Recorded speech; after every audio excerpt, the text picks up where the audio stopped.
when you seek to please Allah subhanahu wa ta'ala and Allah gives you the dignity of people, that's a type of dignity that can't be taken away from you.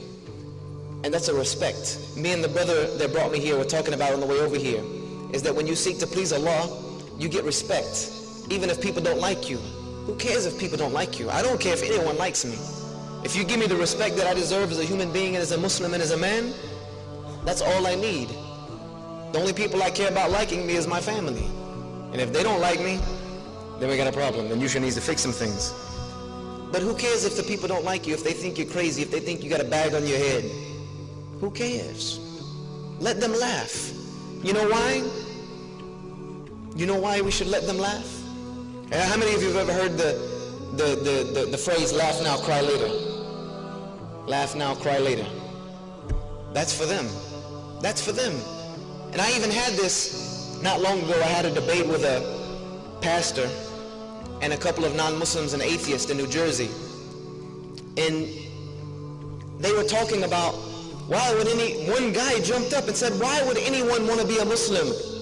Why would anyone want to be a Muslim? You guys have the worst way of life. You're backwards. Not only that, but nobody likes you guys. Why would I want to enter a way of life where now, every time I go to the airport, I'm being harassed? Every time I go to the airport, they're going to put me in this special line and through these x-ray machines and all this and that. I might get locked up. I might get this. I'm going to get scrutinized. I might get beat. I might get spit at. Why? Why would I do that? Tell me one good reason I can do that. I said, I'm going to tell you why. And I said, this is for everyone. I'll tell you why. Because maybe you look at us now. You might look at the Muslims now when they're in the airport and they're in this separate line being harassed. You might see the Muslims being crowded up and thrown into prisons and into detention facilities and refugee camps. You might see the Muslims getting oppressed all over the world. You might do that. I said, but I swear to you by the one who created the heavens and the earth, on the day of judgment, you will wish that for 5 minutes you would have been in that line in the airport. You will wish in the next life that for 1 moment you had stood in the footsteps of one of those Muslims who had been oppressed. For 1 moment you will wish that you were the worst oppressed Muslim on the planet rather than the situation that will be facing you when you stand before your Creator. So you can laugh at us now. You can make fun of us now all you want. The day the real laughter will come is the day that we enter into Jannah and we leave you behind. If you want to be serious about it, that's the reality of the matter. Is that what I have gives me that type of izzah. Laugh now, go ahead, laugh. Even if I tell you what Islam is really about, you want to laugh at me, you want to mock at me, go ahead.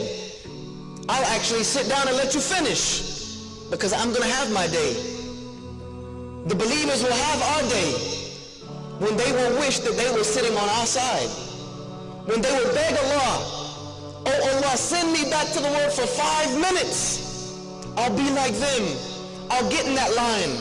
I'll let them harass me. I'll let them spit at me. I'll let them snatch my scarf off my head.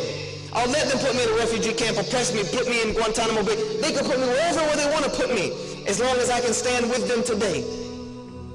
And Allah will say, it's too late. You should have done that then.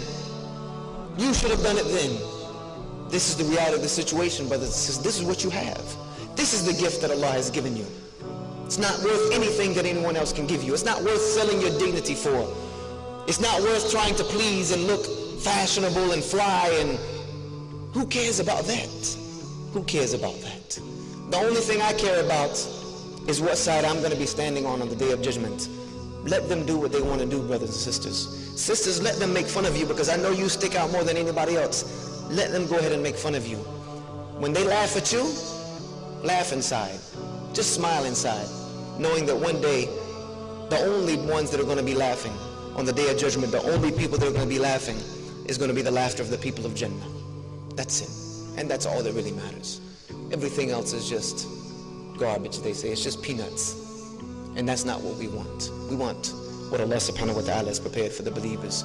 Things that an eye has never seen, nor an ear ever heard, nor has a mind ever imagined. So Allah has given you, brothers, and especially you sisters, a beautiful gift in the way that He has created you. Protect it. Keep it guarded. Keep it away from these young men. I love you brothers for the sake of Allah, but sisters, keep it away from them. They can't handle it. I know they can't. I'm telling you from personally, we can't handle it. We can't handle it. So guard it and make us work for it. And the brother that works for it and is reasonable for it, then decide whom you want to give it to for the rest of your life. Get married to him, and then let your relationship be pleasing to Allah subhanahu wa ta'ala. The only thing that will come out of that is good.